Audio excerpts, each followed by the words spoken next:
जय श्री कृष्णा। राधे राधे दोस्तों। भले ही मर जाना, लेकिन एक शादीशुदा स्त्री को कुछ गहने कभी नहीं पहनने चाहिए। ये ऐसे गहने होते हैं जो पति की उम्र में बाधा बन सकते हैं, जीवन में संकट ला सकते हैं और यहाँ तक कि घर परिवार में कंगाली तक खींच लाते हैं। अक्सर महिलाएं बिना सोचे समझे केवल फैशन के चक्कर में या दिखावे की वजह से ऐसे आभूषण धारण कर लेती हैं जो शास्त्रों और परंपराओं के अनुसार वर्जित माने गए हैं। गुरुजी कहते हैं कि हर स्त्री के जीवन में तीज त्योहार, करवा चौथ, वट सावित्री जैसे पावन पर्व बेहद मायने रखते हैं। ऐसे शुभ अवसरों पर सुहागन स्त्रियां विशेष रूप से श्रृंगार करती हैं। सिंदूर, बिंदी, चूड़ी, बिछिया, मंगलसूत्र ये सभी सुहाग के प्रतीक हैं। लेकिन यही श्रृंगार अगर बिना ध्यान दिए या अशुभ ढंग से किया जाए तो ये सौभाग्य को दुर्भाग्य में बदल सकता है। आजकल की आधुनिकता और दिखावे के चलते महिलाएं पारंपरिक मान्यताओं को नजरअंदाज कर देती हैं। लेकिन धर्मशास्त्र, पुराण और संत जन इन सभी बातों को बार बार दोहराते हैं कि कौन सा गहना किस परिस्थिति में पहनना चाहिए और किसे नहीं। शादीशुदा महिलाओं को सबसे पहले इस बात का ध्यान रखना चाहिए कि वे काले रंग की चूड़ियां ना पहनें। कई महिलाएं काली चूड़ियां शादी पार्टियों या किसी अवसर पर पहन लेती हैं, लेकिन ये सुहागन स्त्री के लिए अत्यंत अशुभ माना गया है। काला रंग शनिदेव से संबंधित होता है और काली चूड़ियों से शनिदेव का प्रकोप स्त्री के वैवाहिक जीवन पर पड़ सकता है। घर में नकारात्मक शक्तियां हावी हो जाती हैं, पति पत्नी के बीच मनमुटाव बढ़ता है और कई बार इसके परिणाम बेहद भयावह होते हैं। दूसरी बात, सुहागन स्त्रियों को अपने पैरों में कभी भी सोने की पायल या बिछिया नहीं पहननी चाहिए। हमारे धर्मशास्त्रों में स्पष्ट कहा गया है कि सोना भगवान कुबेर का प्रतीक है और उसे पैरों में पहनना उनकी अवमानना मानी जाती है। इसका प्रभाव स्त्री के घर की समृद्धि पर पड़ता है, धन की हानि, व्यापार में रुकावट और पति की तरक्की में अड़चनें आने लगती हैं। इसलिए पैरों में केवल चांदी के आभूषण पहनना शुभ माना गया है। तीसरी बात जिसे आजकल की महिलाएं बहुत हल्के में लेती हैं, वह है सफ़ेद साड़ी पहनना। सफ़ेद रंग त्याग और वैराग्य का प्रतीक है, जो कि विधवा स्त्रियों के लिए उपयुक्त माना गया है। एक शादीशुदा स्त्री यदि सफ़ेद साड़ी पहनती है तो यह उसकी सुहाग की ऊर्जा को क्षीण करता है।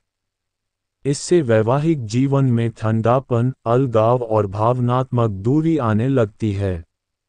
इसीलिए किसी भी शुभ कार्य, व्रत या त्योहार में सफ़ेद साड़ी से परहेज करना ही उत्तम है। अब बात करते हैं सिंदूर की। सिंदूर स्त्री के सुहाग की सबसे बड़ी निशानी है, लेकिन बहुत सी महिलाएं अनजाने में या मित्रता में एक दूसरे को अपना सिंदूर दे देती हैं, जो कि पूर्णतः वर्जित है। किसी भी सुहागन स्त्री को अपना सिंदूर न तो किसी और स्त्री को देना चाहिए और न ही किसी और का सिंदूर लगाना चाहिए। ये नियम इतना कठोर है कि इसके उल्लंघन से पति की उम्र पर संकट आ सकता है, दाम्पत्य जीवन में दरारें उत्पन्न हो सकती हैं और सौभाग्य दुर्भाग्य में परिवर्तित हो सकता है। सिंदूर हमेशा अपने हाथ से, अपने ही पैसे से या अपने पति के हाथों से खरीदा हुआ होना चाहिए।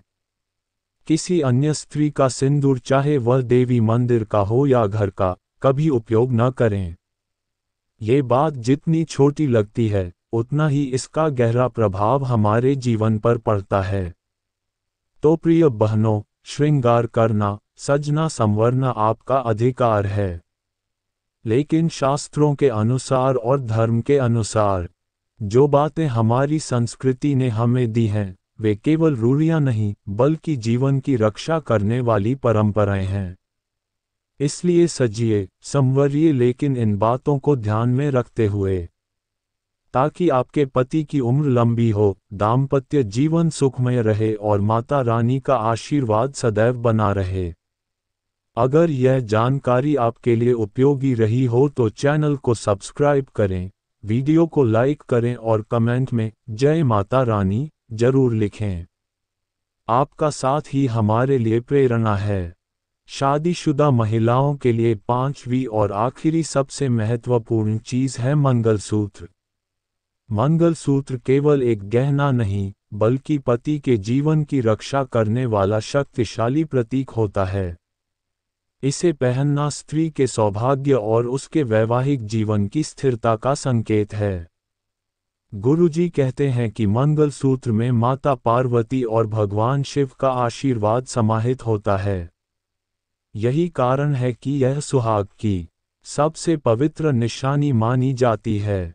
यदि कोई महिला अपना मंगलसूत्र किसी दूसरी महिला को देती है या किसी और का मंगलसूत्र पहनती है, तो ये शुभ नहीं माना जाता। इससे वैवाहिक जीवन में तनाव, कलह और दरारें आ सकती हैं। पति के जीवन पर संकट आ सकता है और दाम्पत्य जीवन की सुरक्षा कम हो जाती है। मंगलसूत्र की शक्ति तभी तक बनी रहती है जब तक वह श्रद्धा, विश्वास और नियमों के साथ पहना जाए। इसे कभी भी मजाक, फैशन या दिखावे के लिए दूसरों के साथ शेयर नहीं करना चाहिए। ये केवल पति और पत्नी के बीच के पवित्र संबंध का प्रतीक है, और इसे उतनी ही श्रद्धा से संभाल कर रखना चाहिए। उम्मीद है कि वीडियो में दी गई यह जानकारी आपको उपयोगी और ज्ञानवर्धक लगी होगी। अगर आप इन बातों को अपने जीवन में अपनाएंगे तो निश्चित ही आपके दाम्पत्य जीवन में सुख, समृद्धि और शांति बनी रहेगी। मंगलसूत्र सिर्फ एक काले मोतियों की माला नहीं होती, यह एक स्त्री के जीवन में विश्वास, वचन, प्रेम और सुरक्षा की डोरी होती है। जब एक स्त्री इसे अपने गले में पहनती है तो वह हर पल अपने पति की लंबी उम्र, उसकी सफलता और उसकी रक्षा के लिए ईश्वर से प्रार्थना कर रही होती है। शास्त्रों में कहा गया है कि जब कोई सुहागन महिला अपने गले में मंगलसूत्र धारण करती है, तो देवी पार्वती स्वयं उसकी रक्षा करती हैं। यह मंगलसूत्र पति की जीवन रेखा बन जाता है। लेकिन अगर यह गहना किसी और के साथ साझा किया जाए या हल्के में लिया जाए, तो उसकी शक्ति कमजोर हो जाती है।